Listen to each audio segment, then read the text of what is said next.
ಗುರುಪೂರ್ಣಿಮೆ ಹಿನ್ನೆಲೆಯಲ್ಲಿ ದಕ್ಷಿಣ ಕಾಶಿ ಎಂದೇ ಪ್ರಸಿದ್ಧವಾಗಿರುವ ನಂಜನಗೂಡು ಶ್ರೀ ನಂಜುಂಡೇಶ್ವರ ಸ್ವಾಮಿ ಸನ್ನಿಧಾನಕ್ಕೆ ಭಕ್ತ ಸಾಗರವೇ ಹರಿದು ಬಂದಿದೆ.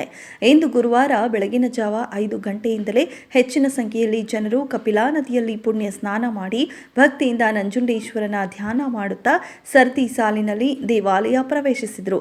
ತಮ್ಮ ಇಷ್ಟಾರ್ಥ ಸಿದ್ಧಿಗಾಗಿ ಹರಕೆ ಹೊತ್ತ ಅನೇಕ ಭಕ್ತಾದಿಗಳು ಉರುಳು ಸೇವೆ, ಮುಡಿ ಸೇವೆ ಹಾಗೂ ತುಲಾಭಾರ ಸೇವೆಗಳನ್ನು ಸಮರ್ಪಿಸುವ ಮೂಲಕ ತಮ್ಮ ಭಕ್ತಿ ಭಾವವನ್ನ ಸಮರ್ಪಿಸಿದರು. ಇನ್ನು ಬುದ್ಧ ಹುಣ್ಣಿಮೆ ಅಂಗವಾಗಿ ಶ್ರೀಕಂಠೇಶ್ವರ ಸ್ವಾಮಿಗೆ ವಿಶೇಷವಾಗಿ ಇಂದು ಧಾರ್ಮಿಕ ಪೂಜೆ ನೆರವೇರಿಸಲಾಯಿತು.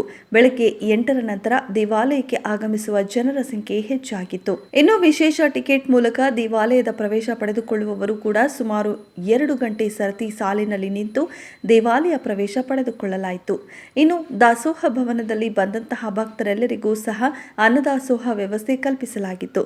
ನಗರದ ಬಸ್ ನಿಲ್ದಾಣ ಮತ್ತು ರೈಲ್ವೆ ನಿಲ್ದಾಣಗಳಲ್ಲಿ ಅಪಾರ ಭಕ್ತರ ಜನಸಂದಣಿ ಕಂಡುಬಂದಿದ್ದು, ಯಾವುದೇ ಅಹಿತಕರ ಘಟನೆಗಳು ನಡೆಯದಂತೆ ಬಿಗಿ ಪೊಲೀಸ್ ಬಂದೋಬಸ್ತ್ ವ್ಯವಸ್ಥೆ ಮಾಡಲಾಗಿದೆ.